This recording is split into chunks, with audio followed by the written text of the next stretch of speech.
Assalamualaikum warahmatullahi wabarakatuh. Perkenalkan, nama saya Rekalina Alamsyah dari kelas Ali Manajemen dan NIM saya adalah 2261293.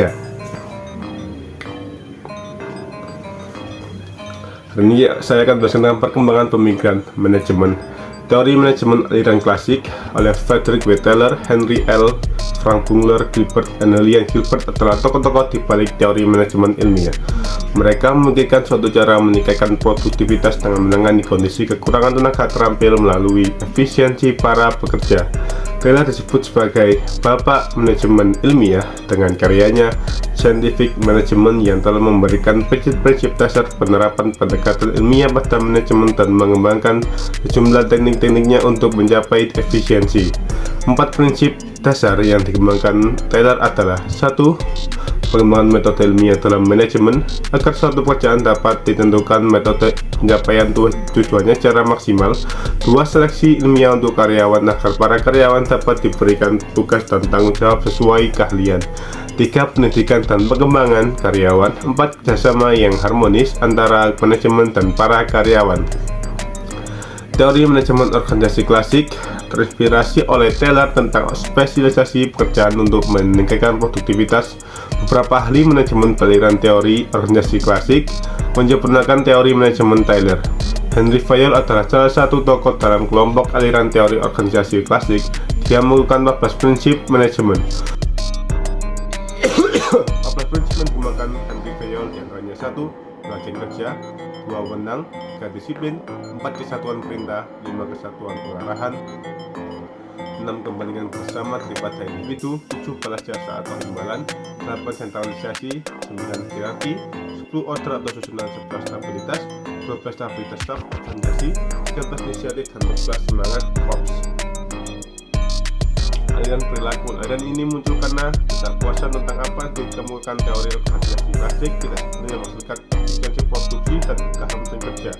Para manajer masih mengalami kesulitan karena karyawan tidak selalu mengikuti pola perilaku yang rasional.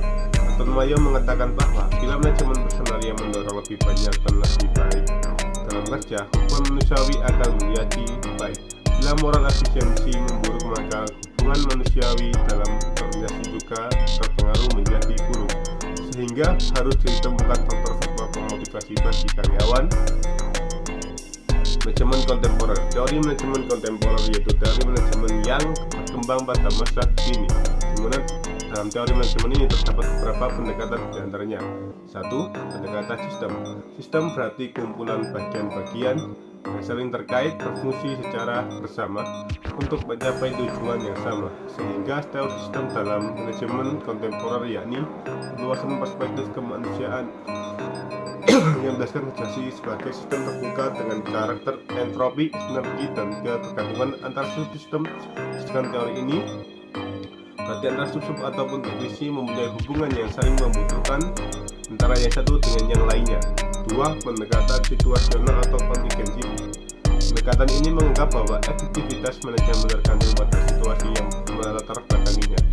Prinsip manajemen yang khusus pada situasi tertentu belum tentu efektif apabila digunakan di situasi lainnya. Tugas manajer adalah mencari teknik yang paling baik untuk mencapai tujuan organisasi dengan melihat situasi, kondisi, dan waktu yang tertentu. 3. Pendekatan hubungan manusia atau human relation. Human relation berarti berkaitan dengan hubungan antara manusia. Pendekatan ini melihat bahwa manusia merupakan makhluk yang emosional, intuitif, dan kreatif, sehingga konsep ini memfokuskan pada pengelolaan organisasi secara keseluruhan untuk memberikan kualitas pada pelanggan. Dalam hal ini ditekankan pada kontrol kualitas yang mengarah pada pendekatan yang menekankan keterlibatan karyawan dalam mencegah masalah kualitas. Pionir manajemen. Jatuh Frederick Taylor, bapak gerakan adalah manajemen ilmiah. Pionir pertama yang mengemukakan idenya tentang manajemen dengan cara serba sistem, menggunakan manajemen dengan metode ilmu pengetahuan. 2. Henry Fayol, bapak teori administrasi modern, pengembangan pemikiran manajemen organisasional modern lewat karya tulisan Administration Evolution and General. Robert Owen, bapak manajemen kepegawaian modern karena pemikiran manajemen yang menyatakan perlunya SDM di dalam organisasi dan kesejahteraan pekerja, dan juga pengembangan pemikiran perlunya sumber daya manusia.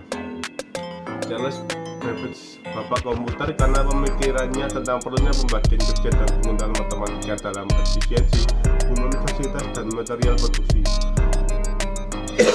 Hukum berat tersebut bapak psikologi industri, karena ia telah mengembangkan pemikiran manajemen yang terkandung di dalamnya adalah peran psikologi dalam meningkatkan produktivitas.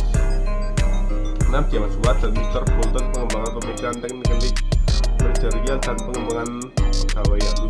Dan Frank B. Gilbert dan William Gilbert, pakar pengikut F. Taylor yang mengembangkan pemikiran manajemen ilmiah dan ilmu pengetahuan. 8. James Desmond dan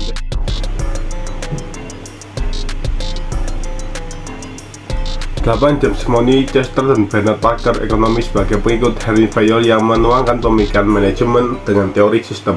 9. Max Weber dan Elton Mayo, pakar yang mengedepankan hubungan antara umat manusia, mengumpulkan teori birokrasi sebagai pengikut hukum Mensebek. Sekian dari saya. Wassalamualaikum warahmatullahi wabarakatuh.